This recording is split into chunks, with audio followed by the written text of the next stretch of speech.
ఔత్సాహికులైన యువకులు నడుపుతున్న ఈ తొలి కబురు ఛానల్ని లైక్ చేయండి, సబ్స్క్రైబ్ చేయండి, షేర్ చేయండి. Thank you. Bharat agro agency జిల్లా మేనేజింగ్ పార్ట్నర్ వహీద్ సార్ మనతో ఉన్నారు. సార్తో మాట్లాడి నేటి యువత వ్యాపార రంగంలో ఎలా రాణించాలి, ఎలాంటి అవకాశాలు యువతకు ఉన్నాయి అనే విషయాల మీద సార్తో మాట్లాడదాం. సార్తో మాట్లాడి సార్ నమస్తే సార్. నమస్తే సార్.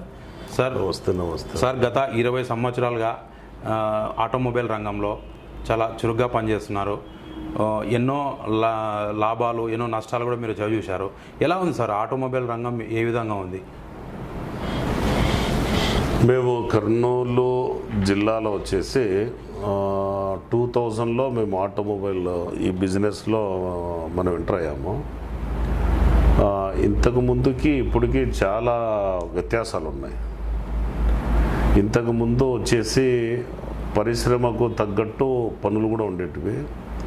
ఇప్పుడు అవకాశాలు మెరుగుపడినా కూడా ఇప్పుడు ఈ పరిశ్రమ ఏదైతే ఈ ట్రాక్టర్ పరిశ్రమకు ఈ మధ్యకాలంలో కొంత ఇబ్బందికరమైన పరిస్థితులు ఎదుర్కొంటుంది. అవకాశాలు ఉన్నాయి, కానీ కొన్ని పాలసీలు దాని ద్వారా ఇప్పుడు ఈ ట్రాక్టర్ పరిశ్రమ మీద కొంత ఎఫెక్ట్ అయితే పడింది. మామూలుగా అయితే కంటిన్యూస్లీ నేను 2000 సంవత్సరం నుంచి ఈ పరిశ్రమలో ఉన్నా. ఎప్పుడు ప్రతి సంవత్సరము గ్రోత్ అవుతూ వచ్చింది. ఈ మధ్యకాలంలోనే మనం డీగ్రోత్ చూస్తున్నాం. దీనికి అవసరమైన అవకాశాలు ఉన్నా, ఈ ట్రాక్టర్ పరిశ్రమ పెరుగుదలకు అవకాశాలు ఉన్నా, కొన్ని ప్రభుత్వం తీసుకున్న కొన్ని నిర్ణయాల ద్వారా కొంత ఈ పరిశ్రమ మీద కొంత ఎఫెక్ట్ పడింది. అంటే ప్రస్తుత పరిస్థితుల్లో ఈ ట్రాక్టర్ పరిశ్రమకు అనుకూలంగా లేవు. అదే సార్, గ్రామీణ ప్రాంతాలకి తరచుగా మీ వెహికల్స్ వెళ్తుంటాయి. రైతుల నుంచి ప్రధానంగా ఎలాంటి డిమాండ్స్ వస్తున్నాయి? రైతులు ఏవి కోరుకుంటున్నారు? కొత్త రకమైన యంత్రాలను ఏమైనా కోరుకుంటున్నారా? వీటి గురించి చెప్పండి సార్. మీరు ఒక 20 సంవత్సరాల క్రితం అయితే ట్రాక్టర్ని సేద్యాలకి ఇప్పుడు దుక్కి దున్నుకోవటం కానీ, దమ్ము చేసుకోవటం కానీ, తర్వాత వచ్చేసి ట్రాన్స్పోర్టేషన్ అంటే మన వ్యవసాయ నూర్పిడి అయిన తర్వాత ఈ మన యొక్క వ్యవసాయ ఉత్పత్తులను ఇంటికి తీసుకురావడానికి, తర్వాత వచ్చేసి ఇప్పుడు ఈ చిన్న పరిశ్రమలు ఇప్పుడు ఇటుకలు, ఇసుక, మట్టి, రాళ్ళు, గోడరాళ్ళు ఇవి సప్లై రవాణా చేయడానికి మాత్రమే ట్రాక్టర్లను వాడేవారు. ఇంకా కొంచెం మనం లోతుకి వెళ్తే ఆ రోజుల్లో పెళ్ళిళ్ళకు ఈ ట్రాలీలో జనాలను తీసుకుపోవటము అంతవరకే ట్రాక్టర్ నుంచి ట్రాక్టర్ నుంచి వాళ్ళకు ఈ ఉపయోగకరమైన ఇది ఉండింది. ఈ విధంగా మాత్రమే ట్రాక్టర్ను ఉపయోగించుకునేవాళ్ళు. కానీ ప్రస్తుతం వచ్చేసి ఈ ట్రాక్టర్ నుంచి మీకు ఈ వ్యవసాయంలో వచ్చేసి ఒక 5 భాగాలు ఉంటాయి. ఒకటి ల్యాండ్ ప్రిపరేషన్. ల్యాండ్ ప్రిపరేషన్ అంటే భూమిని రెడీ చేసుకోవటం, అంటే ఇప్పుడు వ్యవసాయానికి అనుకూలంగా మలుచుకోవటం, ల్యాండ్ ప్రిపరేషన్. ఇంకొక దశ వచ్చేసి సోయింగ్, అంటే భూమి రెడీ చేసుకున్న తర్వాత విత్తుకోవటం. అంటే విత్తుకోవడం అంటే ఇప్పుడు సోయింగ్ అంటే విత్తుకోవడానికి ట్రాక్టర్ ఉపయోగకరం. తర్వాత వచ్చేసి క్రాప్ కేర్ అని చెప్పేసి ఇంకొక దశ ఉంది. క్రాప్ కేర్ అంటే ఇప్పుడు మనము విత్తిన తర్వాత పంట మనకు చేతికి వచ్చే వరకు ఇప్పుడు దానిలో మధ్యన కలుపు తీయటానికి కానీ, తర్వాత ఈ ట్రాక్టర్ తోటి మందును పెస్టిసైడ్స్ను పిచికారీ చేయడానికి కానీ ఈరోజు యంత్రాలు పనికి వస్తున్నాయి. ఒకటి ల్యాండ్ ప్రిపరేషన్, సోయింగ్, తర్వాత వచ్చేసి క్రాప్ కేర్ అంటే ఈ పంటని జాగ్రత్తగా చూసుకోవటం, అంటే స్ప్రేయింగ్ చేయటం కానీ, కలుపు తీయటం కానీ, ఈ రెండు కూడా ట్రాక్టర్ తోటి చేయొచ్చు ఇప్పుడు. తర్వాత ఇదైన తర్వాత హార్వెస్టింగ్, అంటే నేరుగా పంటను పొలం మీదనే నూర్పిడి చేయొచ్చు. ఇంతకుముందు తీసుకొచ్చి కల్లాలు చేసి కల్లాల మీద ఈ ట్రాక్టర్ను తిప్పేసి అప్పుడు నూర్పిడి చేసేవాళ్ళు. ఇప్పుడు ఏం లేదు, మీకు కమోడిటీస్ కానీ రైస్ కానీ ప్యాడీ కానీ ఏదైనా కూడా డైరెక్ట్ నేరుగా పొలం మీదకి వెళ్ళి హార్వెస్టింగ్ చేయొచ్చు. ఈ తర్వాత మన ఈ వేరుశనగ ఇవన్నీ ఉన్నాయి కదా, వాటిని కూడా మనము ఈ బుడ్డల కట్టే మనం తీసిన తర్వాత నేరుగా యంత్రంలో వేస్తే బుడ్డలు సపరేటు, కట్టే సపరేటు వచ్చే యంత్రాలు కూడా వచ్చాయి. దాంతో ట్రాక్టర్ తోటి మనం రన్ చేసుకోవచ్చు. తర్వాత ల్యాండ్ ప్రిపరేషన్ అయింది, సోయింగ్ అయింది, దాని తర్వాత క్రాప్ కేర్ అయింది, హార్వెస్టింగ్ అయింది, తర్వాత పోస్ట్ హార్వెస్టింగ్. ఈ రోజుల్లో పోస్ట్ హార్వెస్టింగ్ అంటే మనం ఈ పంట చేతికి వచ్చిన తర్వాత ఇప్పుడు మిషన్ ఏం చేస్తుంది, హార్వెస్టింగ్ మిషన్ కొంతవరకు కటింగ్ చేసుకుంటూ వెళ్ళిపోతుంది. ఈ వరిని ఎగ్జాంపుల్ వరితో మాట్లాడుకున్నాం, వరిని కటింగ్ చేసుకుంటూ వెళ్ళిపోయిన తర్వాత మీకు అట్లే కొయ్యలు అట్లే ఉంటాయి. తర్వాత ఈ వరిగడ్డి పక్కన పడి ఉంటుంది. ఇప్పుడు ఈ బేలర్స్ అని చెప్పేసి కొత్తగా వచ్చాయి. ఈ పోస్ట్ హార్వెస్టింగ్ కూడా మిషనరీ. ఈ మిషన్ తోటి బేలర్ తోటి కట్టలు చేసి పశుగ్రాసానికి వాడుకోవటం. మళ్ళీ ఈ మధ్యకాలంలో ఈ మన పుట్టగొడుగుల పరిశ్రమకు దానికి కూడా మన ఈ వరిగడ్డిని వాడుతున్నారు. అంటే రైతుకు వేస్ట్గా ఏది వేస్ట్ కావటం లేదు, ప్రతిదీ కూడా మన ఉపయోగకరము. యంత్రాలు కూడా తక్కువ ఖర్చుతోటి స్పీడ్గా ఎక్కువ పని చేసే అవకాశము ఈరోజు ట్రాక్టర్ ద్వారా కలుస్తుంది. యంత్రాలు యాంత్రిక డెవలప్మెంట్ చాలా డెవలప్మెంట్ మెకానిజం. వీటి వల్ల లాభాలతో పాటు నష్టాలు కూడా ఉన్నాయంటున్నారు కదా సార్, ఈ నష్టాలు ఏ మేరకు ఉన్నాయి సార్? అంటే ఇప్పుడు ఒక రైతు ఉన్నాడండి, ప్రతిదీ ఇప్పుడు ఒక వ్యవసాయం ఇప్పుడు ఈ రోజుల్లో వ్యవసాయం చేయాలంటే ఇది ప్రొడక్షన్ కాస్ట్ బాగా పెరిగిపోయింది. ఈ రోజుల్లో మీకు కూలీ రేట్లు కూడా బాగా పెరిగాయి. మీకు ఒక ఎకరా మీద మేము రెగ్యులర్గా మా కాంటాక్ట్ ఎక్కువ రైతులతోటి ఉంటుంది కాబట్టి నేను ఎక్కువ విలేజ్కి పోయినప్పుడు వాళ్ళ యొక్క ఆర్థిక పరిస్థితి, వాళ్ళ ఆదాయం, వాళ్ళ వనరులు ఏంటి, వాళ్ళకి ఎంత పొలంలో ఎంత పెట్టుబడి పెట్టారు, ఎంత ఆదాయం వచ్చింది, ఇవన్నీ నా యొక్క ఇంట్రెస్టింగ్ సబ్జెక్ట్.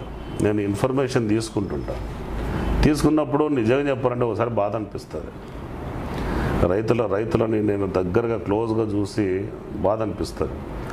ఈ మధ్య ఒక 40 ఎకరాల ఆసామి, వాళ్ళ ఫాదరు పొలం చూసేవాడు. ఈ మన కర్నూలు జిల్లాలోనే ఒక ఊరు, నా ఊరు పేరు ఎందుకు లేండి, 40 ఎకరాల ఆసామి. అతనికి 2 కార్లు ఉన్నాయి. బెంగళూరులో వచ్చేసి ఓలా క్యాబ్లో పెట్టేసి నడిపేవాడు, 2 కార్లే. ఇక్కడ వాళ్ళ ఫాదర్ వచ్చేసి పొలం చూసేవాడు 40 ఎకరాలు. వాళ్ళ ఫాదర్ రీసెంట్లీ చనిపోయిన తర్వాత అబ్బాయి 2 ఓలా క్యాబ్లు వదిలేసి వాళ్ళ విలేజ్కి వచ్చాడు. విలేజ్కి వచ్చి 40 ఎకరాల పొలము మా నాన్న చేసేది నేను చేద్దాం, 40 ఎకరాల పొలం ఉంది కదా అని చెప్పి వచ్చాడు. ఒక ట్రాక్టర్ తీసుకొని నా దగ్గరకు వచ్చాడు. నేను అతనితో మాట్లాడుతూ మొత్తం సమాచారం తీసుకుంటే అతను కొన్ని దిగ్భ్రాంతికరమైన విషయాలు చెప్పాడు. అంటే రైతు పరిస్థితి చెప్తున్నాను. అతను నేను 2 ఓలా క్యాబ్లో సంపాదించే దాంట్లో సగం డబ్బు కూడా దీంట్లోంచి రావటం లేదు అంటాడు. 40 ఎకరాల ఆసామి, 2 ఓలా క్యాబ్లో నేను ఎంతైతే సంపాదించేవాడినో దాంట్లో సగం కూడా మిగలటం లేదు దీంట్లో అంటాడు. అక్కడ నెలకు నాకు 1,00,000-1,50,000 ఆదాయం వచ్చేది రెండింటి మీద. 2 నా సొంత కార్లు, 1,00,000-1,50,000 నాకు మిగిలేది. ఇక్కడ 40 ఎకరాల మీద నాకు సంవత్సరానికి 5 లక్షలు మిగలలేదు, అన్ని పెట్టుబడి వడ్డీ అన్నీ పోను అంటాడు. రైతు పరిస్థితి అదాడు. దీన్ని ఇప్పుడు నేను ఈ ప్రభుత్వం ఆ ప్రభుత్వం అని నేను చెప్పను, కానీ రైతు యొక్క వ్యవసాయం ఇప్పుడు ప్రొడక్షన్ ఖర్చుని, ఇప్పుడు రైతు ఒక ఉత్పత్తి ఖర్చుని వీలైనంత వరకు తగ్గించాలి. అంటే వాళ్ళకు కావలసిన యంత్ర పరికరాలు, వాళ్ళకు కావలసిన ఈ ట్రాక్టర్ల మీద కానీ యంత్ర పరికరాల మీద కానీ, తర్వాత వాళ్ళకు అవసరమైన ఈ పెస్టిసైడ్స్ కానీ ఫర్టిలైజర్ కానీ వీటి మీద చాలా వ్యవసాయం చాలా రాయితీలు ఇవ్వాలి. రాయితీలు ఇచ్చి ప్రొడక్షన్ కాస్ట్ తగ్గిస్తేనే ఫార్మరు డెవలప్ అవుతాడు. నేనైతే సంపూర్ణంగా రైతు పక్షం నేను. ఎందుకంటే ఈరోజు నా 5 ఏళ్ళు నోటి దగ్గరికి వెళ్తున్నా అంటే నా ఫార్మర్స్ తోటే కదా. కాబట్టి నేను జాగ్రత్త చూస్తాను. ఇప్పుడు మేము మా దగ్గర పనిచేసే ఎంప్లాయీస్ ఉన్నారు. మినిమం 10-12 వేల నుంచి 25-30 వేల దాకా మేము శాలరీ ఇస్తున్నాం. సంవత్సరానికి యావరేజ్ శాలరీ తీసుకుంటే కూడా ఒక 15-20 వేలు తీసుకున్నా సంవత్సరానికి 2 లక్షలు దాదాపు వస్తుంది. ఒక రైతు 2 లక్షలు మిగలాలంటే కనీసం 10 ఎకరాలు ఉండాలి. 10 ఎకరాల ఆసామి అయితేనే 2 లక్షలు సంపాదించగలుగుతాడు. దీంట్లో మనం చాలా జాగ్రత్తగా చూడాలా. ఈ అన్నీ ఇప్పుడు నేను ఒకరిని మనం చెప్పలేం, కానీ ప్రతి ఒక్క సెంట్రల్ గవర్నమెంట్ కానీ స్టేట్ గవర్నమెంట్ కానీ ఎనీ గవర్నమెంట్ కానీ వీటి మీద ఎక్కువ దృష్టి పెట్టాలి. రైతు బాగుంటేనే దేశం బాగుంటుందనే దాన్ని ఎక్కువ నేను నమ్ముతా. ప్రొడక్షన్ కాస్ట్ బాగా తగ్గించాలి రైతులకు. ఈ మధ్యకాలంలో ఏమవుతుందంటే చాలామంది భూస్వాములు పొలం కౌలుకి ఇచ్చేశారు. వాళ్ళు అటు నుంచి వచ్చేసి అర్బనైజేషన్ అయింది. ఇప్పుడు ఈ మధ్యకాలంలో మీరు ఒకప్పుడు చూడండి, కర్నూలు ఎక్కడ ఉంది, ఈరోజు కర్నూలు దాదాపు సెంటర్ నుంచి చూస్తే ఇటు ఒక 15 కిలోమీటర్లు ఇది ఒక 15 కిలోమీటర్లు పెరిగిపోయింది. ఓకే, అంటే అర్బనైజేషన్ ఎక్కువైంది. అంటే పల్లెటూర్ల నుంచి చాలామంది వచ్చి ఇక్కడ చేరారు. ఎవరైతే ఇక్కడ వచ్చి చేరారో వాళ్ళ యొక్క పొలము ఎవరు చూసుకుంటున్నారో ఆ విలేజ్లో ఉన్న వాళ్ళు చూసుకుంటున్నారు. ప్రభుత్వం ఇచ్చే రాయితీలు ఎవరికి ఇస్తున్నారు? ఇప్పుడు గవర్నమెంట్ ఏదైనా ఒక రాయితీ ఇస్తుందంటే ఎవరి పేరు మీద అయితే పొలం ఉందో వాళ్ళకు వస్తుంది. కానీ నిజాయితీగా చూస్తే వాళ్ళు పని చేయటం లేదు కదా. వాళ్ళు పొలం వేరే వాళ్ళకి కౌలుకి ఇచ్చేసి ఇక్కడికి వచ్చి ఉన్నారు. ఏదైనా పొలం మీద ఏదైనా రాయితీ ఏదైనా మనం ఇచ్చేస్తే అది ఎవరికి వస్తుంది? ఎవరు పొలం ఓనర్ అయితే వాళ్ళకి వస్తుంది. నేనేమనుకుంటే సొంత వాళ్ళు కూడా చేస్తుండొచ్చు. సొంత పొలం ఓనరు కూడా పొలం కలిగిన యజమాని కూడా ప్రభుత్వాలు. నేను అదే కౌలుదారులకు కూడా చాలా ఇప్పుడు ప్రొడక్షన్ వాళ్ళే చేస్తున్నారు. వాళ్ళకు డబుల్ ఖర్చు ఉంది. ఒకటి కౌలు ఇవ్వాలా, తర్వాత ప్రొడక్షన్ కాస్ట్, కౌలు ప్లస్ ప్రొడక్షన్ కాస్ట్ రెండు కలిపి అతనికి మార్కెట్ ధరకు సరిపోవాలా. దాని తర్వాతనే 10 రూపాయలు మిగులుతాయి. చాలా ఇబ్బందికరమైన పరిస్థితి కదా సార్. ఇప్పుడు వ్యవసాయం గురించి ప్రభుత్వాలు అంటే ప్రజలకు అవేర్నెస్ చేసే కార్యక్రమాలు చేయడం లేదా సార్? అంటే గ్రామాల్లో ఉన్న రైతులు నిరంతరం ఆ వ్యవసాయంలోనే నష్టపోతున్నారు. మళ్ళీ నష్టపోతూనే ఆ వ్యవసాయ రంగాన్ని వదిలిపెట్టి బయటికి రావడం లేదు. ఏం సార్ కారణం ఏంటి సార్? ఆ రైతులు బయటికి రాకపోవడానికి గల కారణం ఏంటి? ఎప్పుడో సబ్జెక్టు డివియేషన్ అయిపోతుంది. అఫెక్షన్. ఇప్పుడు చాలామంది ఊరు వదిలి రాలేరండి. వాళ్ళకు బయట ఏం జరుగుతుంది, ప్రపంచం చాలా పెద్దది, అవన్నీ వాళ్ళకి ఐడియా ఉండదు. వాళ్ళకు తెల్లవారితే తెలిసింది ఏంటంటే ఉన్న పొలము దున్నుకోవడము, ఇత్తుకోవడము, దాన్ని నూర్పిడి చేసుకోవడము, చేసుకోవడము, ఇదే ఈ పరిస్థితుల్లోనే వాళ్ళు ఉన్నారు. అంటే వాళ్ళకు కూడా ఆపర్చునిటీస్ రావాలి కదా. ఇప్పుడు బయటకు వచ్చి ఏం చేస్తారు చెప్పండి? నాకు నేను చూసిన రైతులు ఈ చుట్టుపక్కల విలేజ్లలో పొలం పని చేసుకుంటూ వచ్చి ఇక్కడ హమాలి పని చేసే వాళ్ళు చాలామంది ఉన్నారు. అవును సార్. ఇప్పుడు మన జిల్లా ఏంది సార్, మొత్తం యావత్ దేశవ్యాప్తంగా 70% యువత అంటే ఈ వ్యాపారాలు చేసుకోకుండా కేవలం ఉద్యోగాలే సంపాదించుకోవాలా, ఉద్యోగాల ద్వారానే మేము మా కుటుంబాన్ని పోషించుకోవాలా అనే యాంగిల్లో యువత దాదాపు ఆలోచన చేస్తుంది. బిజినెస్లో వాళ్ళకు వచ్చేటువంటి అంటే వీళ్ళ జీవన ప్రమాణాలు మెరుగుపడడానికి బిజినెస్లో వాళ్ళు ఏం చేయాల్సి ఉంటుంది సార్? ఏం చేస్తే బాగుంటుంది యువత? ఇప్పుడు ఒక విషయం చెప్తాను సోదరా. యూత్ ఉంది కదా, నేను 23 సంవత్సరాలుగా ఈ ఆటోమొబైల్ బిజినెస్లో ఉన్నా. యూత్లో అబ్జర్వ్ చేస్తుంది ఏంటంటే ఆల్టర్నేటివ్ థాట్స్ అనేది లేవు. అంటే నేను మీకు ఎగ్జాంపుల్ చెబుతాను. నేను ఒక పేపర్ యాడ్ ఇస్తా, నాకు వాంటెడ్ యాడ్ ఇస్తా, నాకు సేల్స్ మెన్ కావాలి అని ఇస్తా. యూత్ ఫిక్స్ అయిపోతుంది. సార్. ఎట్లా ఫిక్స్ అయిపోతుందంటే ఇప్పుడు ఫర్ ఎగ్జాంపుల్ ఇప్పుడు డిగ్రీ చేసి ఉంటాడు, అతను మెంటల్ ఫిక్స్ అవుతాడు, కంప్యూటర్ ఏదో కొంచెం కోచింగ్ తీసుకుంటాడు. సార్ నేను కంప్యూటర్ కోచింగ్ తీసుకున్నాను, నేను డిగ్రీ చేశాను, నాకు కూర్చునే జాబ్ కావాలా అంటాడు. అంటే అతని కోసం నేను ఒక జాబ్ క్రియేట్ చేయాలి. ఇప్పుడు ఎన్ని కూర్చునే జాబులు ఉంటాయి?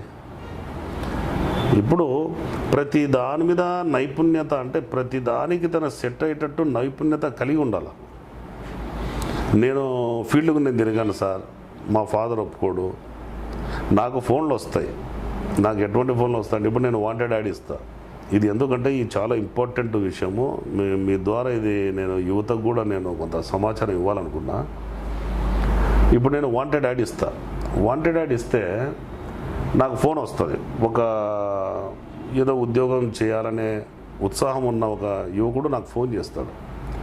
ఫోన్ చేసి సార్ పేపర్లో యాడ్ వచ్చింది, మీ షోరూంలో జాబ్ ఉందంట కదా సార్, ఏం జాబు ఇస్తారు సార్ అని అడుగుతాడు. నేను బాబు నాకు పలానా మండలం ఖాళీ ఉంది, ఆ మండలంలో మీరు సేల్స్మెన్గా చేయాలి అంటే ఏం చేయాలి సార్ అంటాడు. ఎగ్జాంపుల్స్ జరిగే డిస్కషన్. అంటే అక్కడ నువ్వు మా యొక్క ట్రాక్టర్లని అక్కడ నువ్వు మార్కెటింగ్ చేయాలమ్మా రైతులకు, ఉదయం 7 గంటల నుంచి నువ్వు ఫీల్డ్కి పోవాల్సి వస్తుంది, మోటార్ సైకిల్ ఉండాలి, లైసెన్స్ ఉండాలి. అంటే ఒకవేళ మార్కెటింగ్ ఇంట్రెస్ట్ ఉన్న అబ్బాయి అడిగే రెండో ప్రశ్న ఏం తెలుసా, టార్గెట్స్ ఏమైనా ఉంటాయా?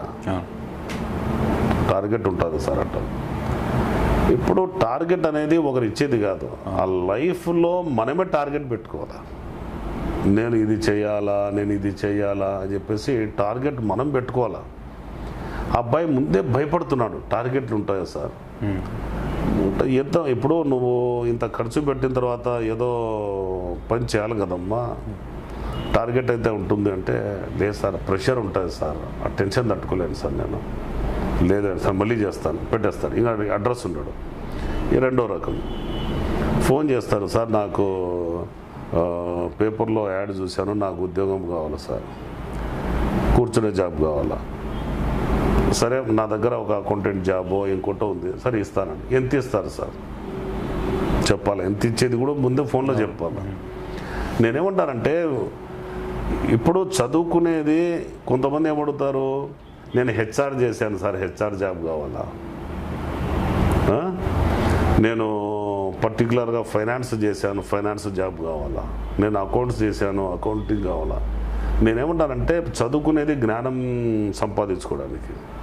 మన జ్ఞానం సంపాదించుకున్న తర్వాత జీవితంలో నువ్వు ఏమి చేయాల్సి వస్తుందో అన్నిటికీ నువ్వు ప్రిపేర్ అయి ఉండాలి. ఇప్పుడు నేను చదువుకున్న చదువుకి, నేను చేస్తున్న బిజినెస్కి పొంతనే లేదు. ఇప్పుడు నేను ఊహించుకోలేదు, నేను ఇది చేస్తానని నేను ఊహించుకుంటానా? నేను ఏదైతే జ్ఞానం సంపాదించుకున్నానో దాన్ని నాకు ఏదైతే తారసపడుతుందో, ఏదైతే నేను దీంట్లో నేను రాణించగలుగుతానని నాకు నమ్మకం కలిగితే నేను దాంట్లోకి నేను వెళ్ళిపోయి, ఒకవేళ ప్రతికూల పరిస్థితులు ఉన్నా అనుకూలంగా మలుచుకుంటూ ముందుకెళ్ళాలి.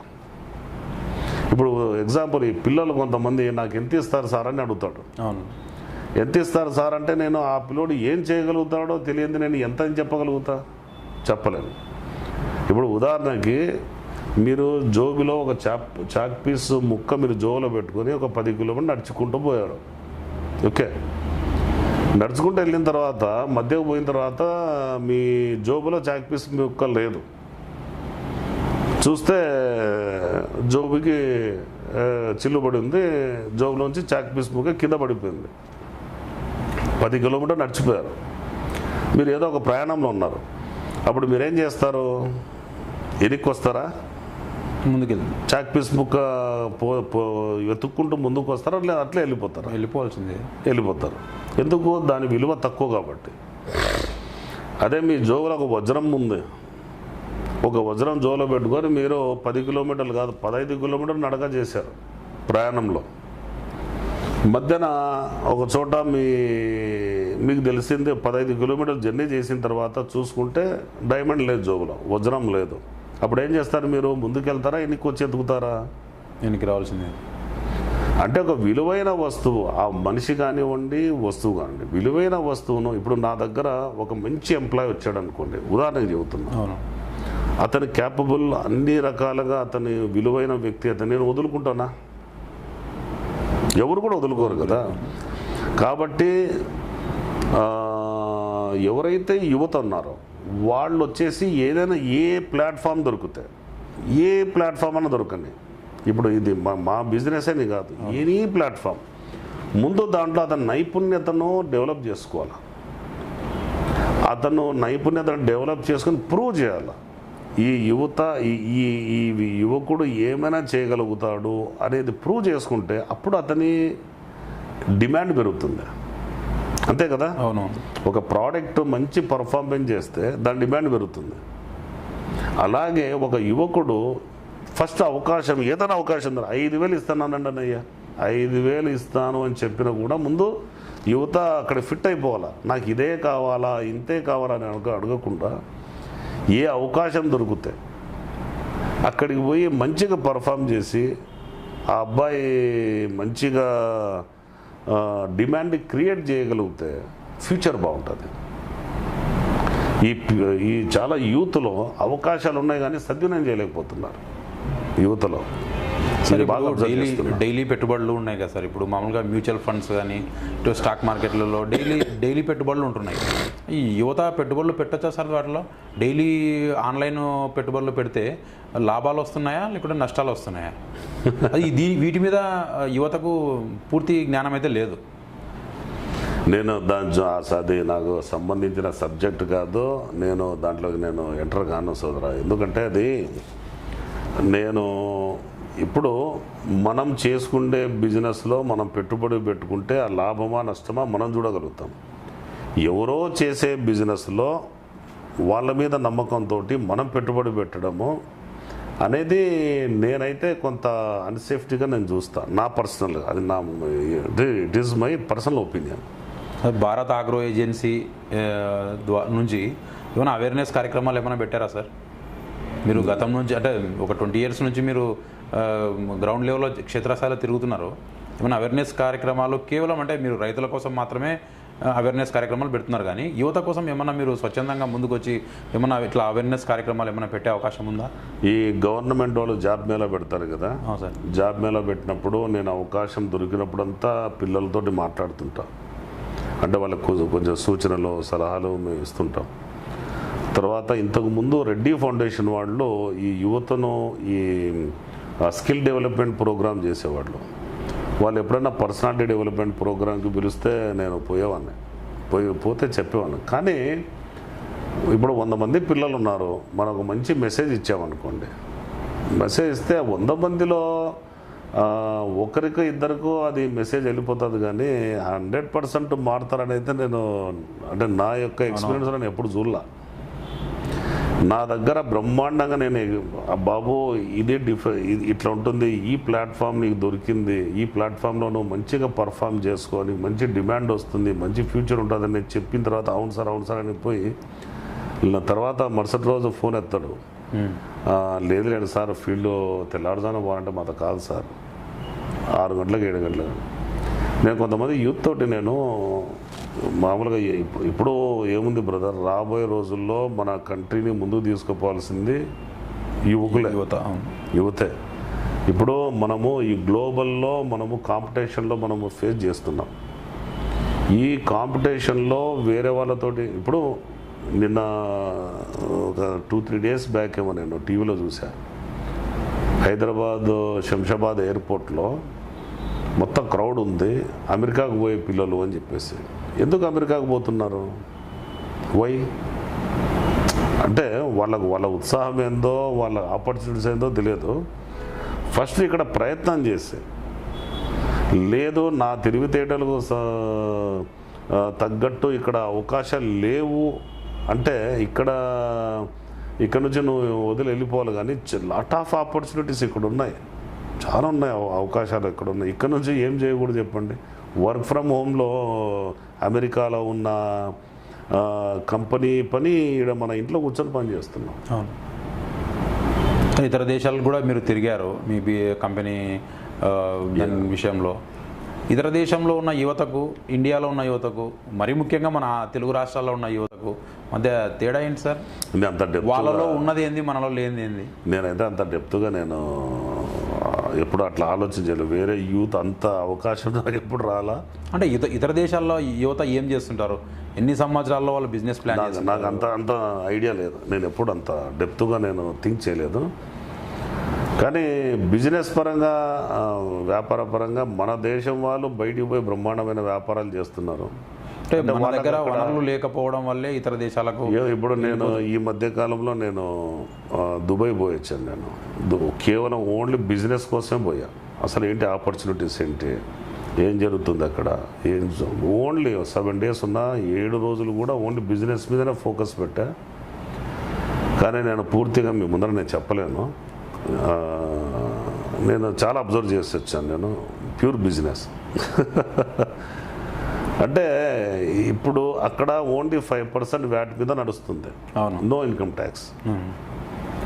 ఇప్పుడు మనం అట్లనే ఇప్పుడు ప్రజెంట్ మన దేశంలో ఇలా ఉండాలని మనం ఎక్స్పెక్ట్ చేయలేం. ఎందుకంటే ఇప్పుడు ఇక్కడ చాలామంది గవర్నమెంట్కి వచ్చే ట్యాక్స్ మీద చాలామంది ఆధారపడి ఉన్నాం. ఆ పరిస్థితి ఇక్కడ ఉండకపోవచ్చు. ఆ దుబాయ్లో చిన్న పాపులేషన్ కాబట్టి అక్కడ సక్సెస్ కావచ్చు, కానీ మన దేశానికి అది సూట్ కాదు. అక్కడ ఉన్న పాలసీ ఇక్కడ పెట్టాలని నేను అనుకోను, అది ఇంపాసిబుల్. కానీ ఆపర్చునిటీస్ కల్పించడంలో అక్కడి ప్రభుత్వాలు చాలా ఫాస్ట్గా పనిచేస్తున్నాయి. ఇప్పుడు ఏదైనా కానీ బ్రదర్, ఆపర్చునిటీ అనేది ఇప్పుడు ఉదాహరణకి మీకు ఒక ఎగ్జాంపుల్ చెప్తాను. ఇప్పుడు ఒక పల్లెటూరు ఉందండి, మామూలుగా క్యాజువల్గా నడుస్తూ ఉంది ఆ ఊరు. ఏదో ఒక 3000 జనాభా ఉంది, నడుస్తుంది. సడన్గా ఆ ఊర్లో ఒక మంచి దేవాలయము, ఆ మహత్య గల ఒక పెద్ద మహిమ గల దేవాలయము, అక్కడ ఏదైనా ఒక విగ్రహం బయటపడింది. ఆ విగ్రహంలో మహిమలు ఉన్నాయని చెప్పేసి ప్రచారం జరిగింది.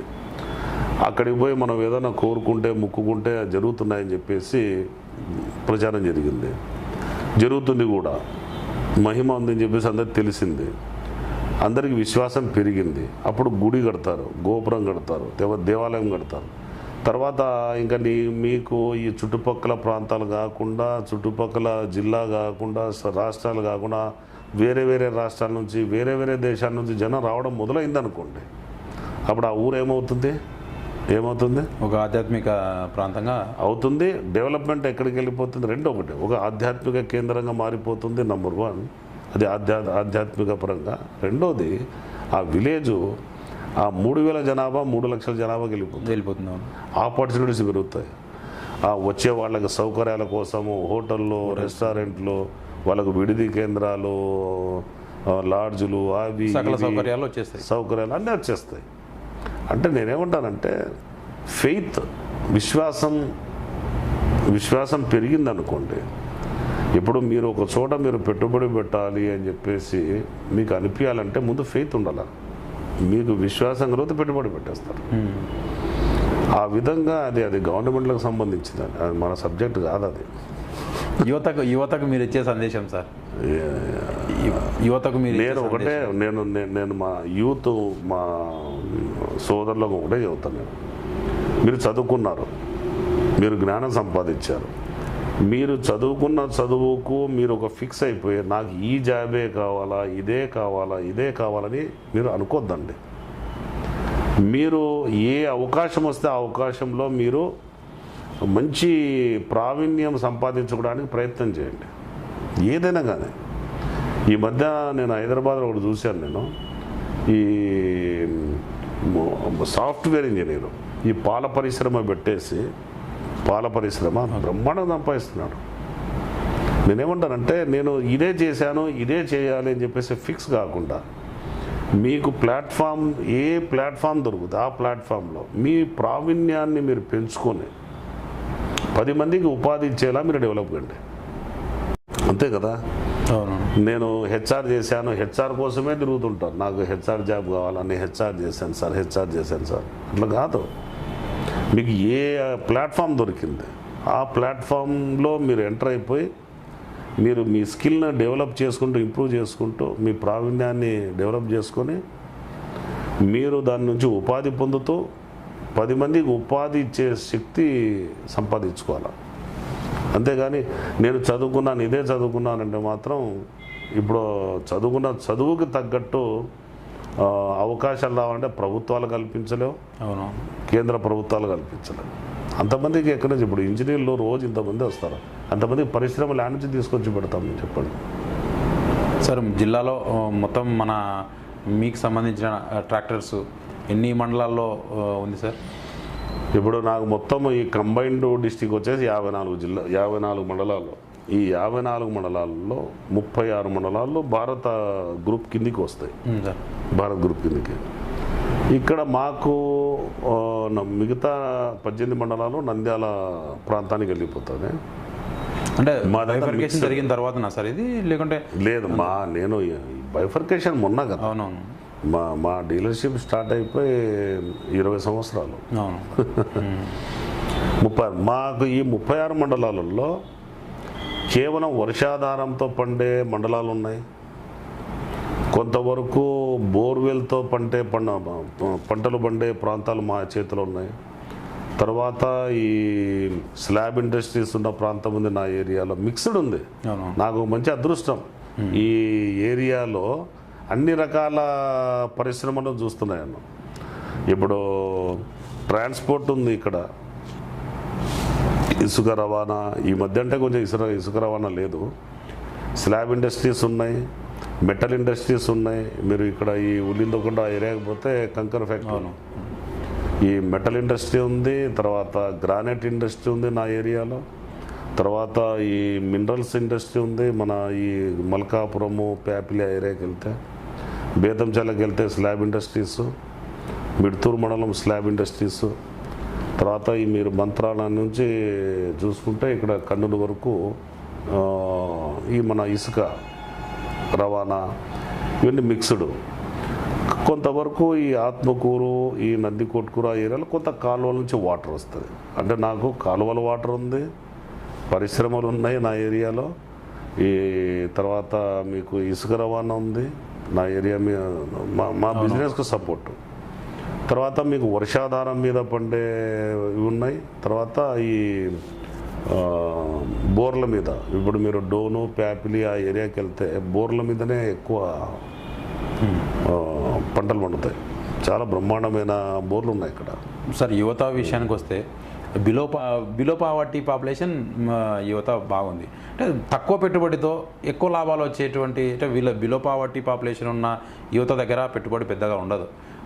తక్కువ పెట్టుబడి పెట్టి మంచి లాభాలు వచ్చే రంగం ఏదైనా ఉందా సార్ మన దగ్గర?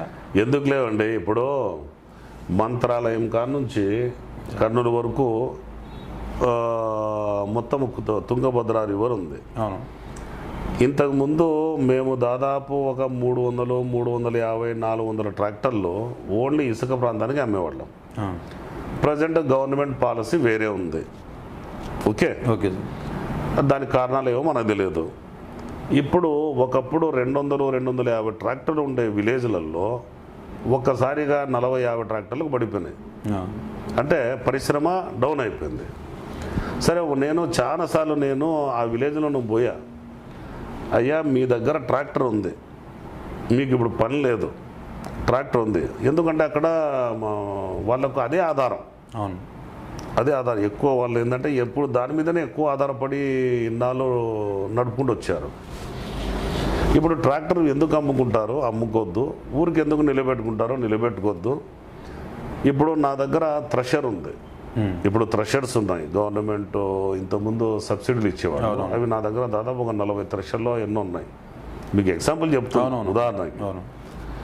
ఈ థ్రెషర్ నేను మీకు రెంట్కి ఇస్తా. ఫస్ట్ మీకు ఫ్రీగా ఇస్తా, రెంట్ కూడా లేదు. మీరు తీసుకెళ్ళి ఇప్పుడు ఏ ప్రాంతం అన్నా కానీ పంట నూర్పిడి, ఇప్పుడు హార్వెస్టింగ్, ఇప్పుడు థ్రెషింగ్ చేయడానికి ఇప్పుడు తెలంగాణ ఏరియాలో బ్రహ్మాండంగా ఇప్పుడు అక్కడ కూడా కొంచెం లిఫ్ట్ ఇరిగేషన్ వచ్చిన తర్వాత పంటలు వచ్చాయి కదా. మీరు అక్కడ తీసుకెళ్ళి ఎంత దూరం ఇక్కడ నుంచి మనం వెళ్తే ఒక 7-8 కిలోమీటర్లు వెళ్తే ఆ ఏరియాలోకి వెళ్ళిపోతాం మనం. ఈ నదీ పరివాహక ప్రాంతం వాళ్ళు ట్రాక్టర్కు ఈ థ్రెషర్ తీసుకుని వెళ్ళి అక్కడికి వెళ్తే ఈ మధ్య కాలంలో ఇది తుమ్మిళ్ళ లిఫ్ట్ ఇరిగేషన్ వచ్చిన తర్వాత చాలా పంటలు వచ్చాయి కదా. మీరు అక్కడ పోయి పంట నూర్పిడి అక్కడ బ్రహ్మాండంగా డిమాండ్ ఉందయ్యా, ఈ వనపర్తి అంతా బాగుంది, మీరు వెళ్ళండి, మీరు చేసుకోండి అంటే వినరే. దీనికి అలవాటు పడినాం, ఇది తప్ప వేరే చేసుకోలే ఉంటా. చాలామంది యువతను నేను మోటివేట్ చేశాను. అంటే ఆపర్చునిటీస్ ఉంటే ఆల్టర్నేటివ్ థాట్స్ రావటం లేదు వాళ్ళకి, తీసుకోవటం లేదు. మీకు అంటే ఇప్పుడు నేను ఒక్కడిని అనుకుంటా అవుతుందా, ఆ ఎదుటి వ్యక్తి కూడా ప్రిపేర్ కావాలా చేయడానికి. ఇప్పుడు మీరు ఇప్పుడు హార్వెస్టర్స్ వచ్చేసి ఇప్పుడు మన పక్కన ఎన్ని కిలోమీటర్లు ఉందండి తెలంగాణ? అంత 7-8 కిలోమీటర్ తెలంగాణ స్టార్ట్ అవుతుంది. ఇప్పుడు మన స్టేట్ ఉంది. హార్వెస్టర్లో ఈ పంట కోత మిషన్లో తమిళనాడు నుంచి వస్తాయి. ఎందుకు రావాలా తమిళనాడు నుంచి? పంజాబ్ నుంచి వస్తాయి. ఎందుకు రావాలా పంజాబ్ నుంచి? మన యువతలో లేదా? ఇప్పుడు ఫర్ ఎగ్జాంపుల్ ఒక డిగ్రీ చదువుకున్న అబ్బాయి ఉన్నాడు, ఒక ఎంబీఏ చేసిన అబ్బాయి ఉన్నాడు, ఉద్యోగం రాలేదు, ఏమి ఇప్పుడు మొత్తం అనాలిసిస్ చేసుకో, థింక్ చేయి. అక్కడి నుంచి మిషన్ ఇక్కడ వస్తున్నాయి, మా దగ్గరికి రమ్మని చెప్పండి, లైఫ్ ఎట్లా బతకాలో మేము చూపిస్తాం. అందరికీ చూపించలేము. ఇప్పుడు అవకాశాలు ఉన్న వరకు నేను చెప్పేది. అందరికీ అంటే ఇప్పుడు అందరూ వచ్చేసి అందరూ హార్వెస్టర్లు థ్రెషర్లు పెడితే నడవదు. ఇప్పుడు ఎంత అవసరమైతే అంత, కనీసం ఆ థాట్ కూడా ఉండదు. మనకు తమిళనాడు వాళ్ళు వచ్చి పని చేసుకొని పోతున్నారు. ఇక్కడైతే ఈ మన ఏమంటారు ఈ బేలరు, ఈ మన వరి చెత్తని మొత్తం బేల్గా తయారు చేస్తుంది. ఎక్కడి నుంచో తమిళనాడు నుంచి, కర్ణాటక నుంచి, పంజాబ్ నుంచి వచ్చేసి తయారు చేస్తున్నారు. మనం చేయాల్సింది ఏం లేదండి. నువ్వు ఆసక్తి చూపించాలా, పని చేయాలా. నీ దగ్గర ఉన్న ట్రాక్టర్కు మేము ఇచ్చే ఒక బేలర్ తీసుకెళ్ళి పొలంలోకి వెళ్ళి ఆ చెత్తను నువ్వు బేల్ చేసుకుంటే బ్రహ్మాండంగా నీకు ఆ బేలు కొనేవాళ్ళు ఉన్నారు. నీకు డబ్బులు కూడా ఉదయం సాయంత్రం నువ్వు పని చేస్తే నీ ఖర్చులు అన్ని పోను కనీసం 2,000 మిగులుతుంది. అంటే ఇతర ప్రాంతాల నుంచే ఎందుకు వస్తున్నాయి సార్? మన దగ్గర లేవు అంటే మన వాళ్ళు పట్టించుకోలేదు కాబట్టి. మిషన్లు ఉన్నాయా సార్ అందుబాటులో? లేవు. ఎన్ని కావాలి చెప్పండి. ఇప్పుడు మీరు రండి, నాకు చూస్తే మీరు షాక్ అవుతారు. నా దగ్గర లేని మిషనే లేదు, ప్రతి ఒక్క మిషన్ ఉంది. ఈ మిషన్ లేదనకూడదు. ఇవన్నీ నిరుద్యోగులకు, ఈ యువతకు లక్షణంగా ఇప్పుడు గవర్నమెంట్ నుంచి సబ్సిడీ అయితే ఇక్కడ కొన్ని వరకు ఇచ్చారు, సబ్సిడీ అయితే లేదు. ఇప్పుడు నేనేమంటున్నా, కొనాల్సిన అవసరం లేదు, రెంట్కని ఇవ్వడానికి రెడీగా ఉంది కదా. దగ్గర హార్వెస్టర్స్ ఉన్నాయి. ఇప్పుడు ఉద్యోగం కోసము డబ్బులు ఖర్చు పెట్టడానికి రెడీ అవుతున్నారు, కానీ ₹1 పెట్టుబడి లేకుండా అవకాశం వస్తే దాన్ని సద్వినియోగం చేసుకోవడం. అంటే నేను ఈ పని నేను చెయ్యకూడదు, నా ఎడ్యుకేషన్కు ఇది నాట్ సూటబుల్ అనే ఫీలింగ్ ఉంది యువతలో. ఈ యంత్రాల ద్వారా అంటే రోజుకి ఎంత సంపాదించు సార్ యువత? ఎంత సంపాదించే అవకాశం ఉంది? మీరు చెబితే ఆశ్చర్యపోతారు. 100 ఎకరాల ఆసాయం కూడా తట్టడు. ఈ మధ్య ఒక కస్టమర్కి నేను ట్రాక్టర్ ఇచ్చాను, అది 75 HP ట్రాక్టర్ ఇచ్చాను. ఈ మన నందికొట్కూరు దాటిన తర్వాత వాళ్ళది. అతని మాటల్లోనే కావాలంటే మీరు మాట్లాడిస్తా. 2 ట్రాక్టర్లు తీసుకున్నాను నా దగ్గర. ప్రతిరోజు ఒక్కొక్క ట్రాక్టర్ అన్ని ఖర్చులు పోయి నాకు 10,000 మిగులుతుంది అంటాడు. 10,000 మిగులుతాడు 75 HP ట్రాక్టర్. అంటే ప్రతిరోజు 10,000 అంటే నెలకు 3 లక్షలు. అవునవును, బిగ్ అమౌంట్. ఇప్పుడు నెలకు 3 లక్షలు చిన్న విషయం కాదు కదా. కష్టపడుతున్నాను, రాత్రి పగలు కష్టపడుతున్నాను. రోజు 10,000 అంటే 2 ట్రాక్టర్ల మీద 20,000 అంటే నెలకు 6 లక్షలు. అవును, అందరికి మిగులుతుంది నేను చెప్పను. అవునవును, కష్టపడ్డ వాళ్ళకి. నష్టపోయే వాళ్ళు కూడా ఉన్నారు. అంటే నష్టపోయే వాళ్ళు అంటే ఎందుకు నష్టపోతున్నారో తెలుసు మాకు. ఇప్పుడు అవసరం లేకుండా కూడా ఈ మధ్యకాలంలో ఒక ఇంపార్టెంట్ విషయం కూడా చెప్పాలా. చాలామంది యువత ఏమవుతుందంటే, చాలామంది ఇప్పుడు ఫార్మర్స్ కూడా ట్రాక్టరు కొనేటప్పుడు నేను అందరికీ ఈ ఫార్మర్స్ కూడా నేను వాళ్ళతోటి ఒక షేర్ చేసుకోవాలనుకుంటున్నా, వాళ్ళతో పంచుకోవాలనుకుంటున్నా. ట్రాక్టర్ కొంటారు కదా, కొనేటప్పుడు మీ ఏరియాకు ఏ పనికి ఏ ట్రాక్టర్ అవసరము, ఎంత HP ట్రాక్టర్ అవసరము అని చెప్పేసి ఆలోచన చేసి మనం కొనే ట్రాక్టర్కి మన ఊర్లో ఉన్న పనికి సంబంధము సెట్ అవుతుందా, ఈ పనికి ఈ ట్రాక్టరు సరిపోతుందా, లేదో చిన్న ట్రాక్టర్ అయినా సరిపోతుందా, లేదు ఇంతకంటే పెద్ద ట్రాక్టర్ కావాలా, మొత్తం డెసిషన్ తీసుకొని కనీసం 6 సంవత్సరాలు ట్రాక్టర్ను మన దగ్గర పెట్టుకుంటేనే లాభదాయకం అండి. ట్రాక్టర్ పరిశ్రమ గురించి మీరు అడుగుతున్నారు కాబట్టి ట్రాక్టర్ తీసుకుపోయి 3 ఏళ్ళకు ఒకసారి 2 ఏళ్ళకు ఒకసారి దాన్ని ఎక్స్చేంజ్ చేయడం చేస్తే దాని నుంచి ట్రాక్టర్ అమ్మేవాళ్ళు, దానికి ఫైనాన్స్ ఇచ్చేవాళ్ళు తప్ప ఈ రైతు బాగుపడేదైతే ఉండదు. కనీసం 6 సంవత్సరాలు పెట్టుకోవాలి. తీసుకునేటప్పుడే మీకు ఏదైతే మంచి నాణ్యత ఉన్నది అని మీకు అనిపిస్తే అదే తీసుకోండి, ఏది అనిపిస్తే అది తీసుకోండి. కానీ కనీసం 6 ఏళ్ళు పెట్టుకోండి బండి.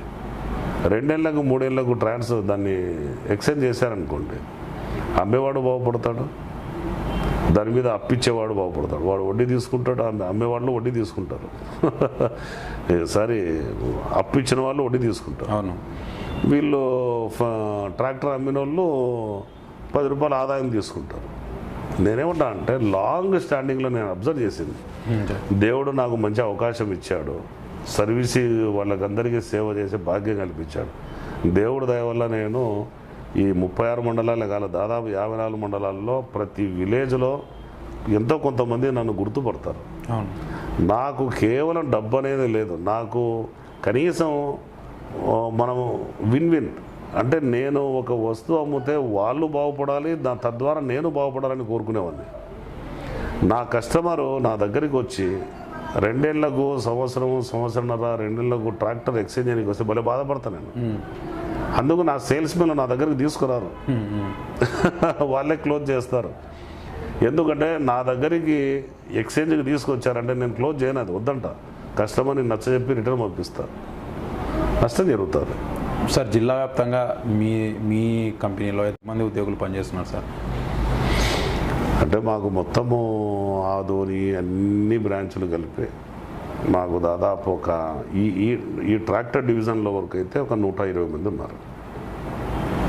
ఓన్లీ ఈ ట్రాక్టర్ డివిజన్ వరకు 120 మంది. ఇందులో యువతకు మంచి తగిన ప్రాధాన్యత ఇస్తున్నారు సార్. మా దగ్గర మినిమం 12,000 నుంచి 30,000 వరకు జీతం తీసుకునే వాళ్ళు ఉన్నారండి. అంటే వాళ్ళకి శక్తిని బట్టి, వాళ్ళ నైపుణ్యతను బట్టి, వాళ్ళ శ్రమను బట్టి ఉంటుంది. అదే వాహిద్ సార్కు జిల్లా వ్యాప్తంగా ఎంతోమంది రైతులు తెలుసు, ఎంతోమంది ప్రజలు తెలుసు, ఎంతోమందితో డైరెక్ట్గా ఇండైరెక్ట్గా ర్యాపో ఉంది. అలాంటి వాహిద్ సారు పాలిటిక్స్లోకి ఎప్పుడు రాబోతున్నారంటే? దేవుడి దయ వల్ల ప్రతిసారి సోదర అదొక భగవంతుడు ఇచ్చిన మంచి అదొక ఆపర్చునిటీ. 2009లో అవకాశం వచ్చింది. వైఎస్ రాజశేఖర రెడ్డి గారు 2009లో మీకు అందరికీ తెలుసు, ఐడియా ఉంది కదా, 2009లో అవకాశం వచ్చింది. ఏదో కొన్ని ఈక్విజేషన్స్, కొన్ని కారణాలు మిస్ అయిపోయింది. 2014లో నాకు ఒక అవకాశం వచ్చింది.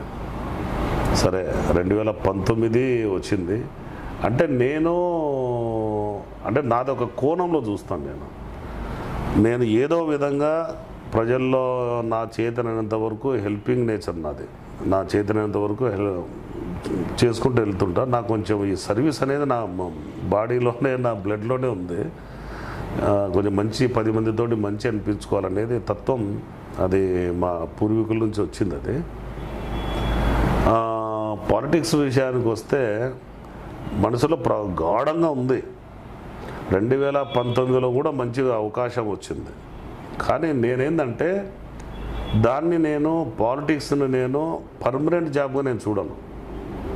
ఎందుకంటే అది సర్వీస్ జాబ్. అది అంటే మనము మన వనరుల్లో మన మీద ఆధారపడిన వాళ్ళని మనం పర్ఫెక్ట్గా సెట్ చేసి ఇప్పుడు మనం దాని నుంచి ఏదో వస్తుంది అనేది జీరో. ఒక 1 రూపీ కూడా నేను దాని నుంచి ఆదాయం వస్తుందని నేను అనుకోను. అసలు ఆ థాటే లేదు నాకు. ఇప్పుడు మనము సర్వీసులకు వచ్చేటప్పుడు నా ఇంట్రెస్టింగ్, నేను పబ్లిక్ సర్వీస్ చేయాలని చెప్పేసి నేను వెళ్ళిన తర్వాత నా నుంచి ఈ సంస్థ ఎఫెక్ట్ కాకూడదు, నా మీద ఆధారపడిన నా పిల్లలు వాళ్ళు ఎఫెక్ట్ కాకూడదని ఆలోచన చేస్తూనే 19 దాకా నేను చేశాను. ఆ దేవుడి దయ వల్ల కూతురు మ్యారేజ్ అయిపోయింది. బాధ్యత, ఒక పెద్ద బాధ్యత ఉంటుంది కదా, అవునవును, తండ్రిగా ఒక బాధ్యత అయిపోయింది. తర్వాత కొడుకు అతను డాక్టర్ అయిపోయాడు కాబట్టి ఆ ఒక బాధ్యత అయిపోయింది. నాకుండే 2 పిల్లలు. తర్వాత నా వ్యాపారంలో నా బాధ్యత కూడా నా సోదరులు తీసుకుంటున్నారు నా బాధ్యతని. ఈసారి ఇంకా నా నుంచి ఎటువంటి ఎఫెక్ట్ రాదని చెప్పేసి నమ్మకం కలిగింది. ఆ దేవుడు దయ తలిస్తే, మీ అందరి ఆశీర్వాదాలు ఉంటే 100% ఈసారి డెఫినెట్గా అవకాశం వస్తే 100% ఎంటర్ అవుతాం.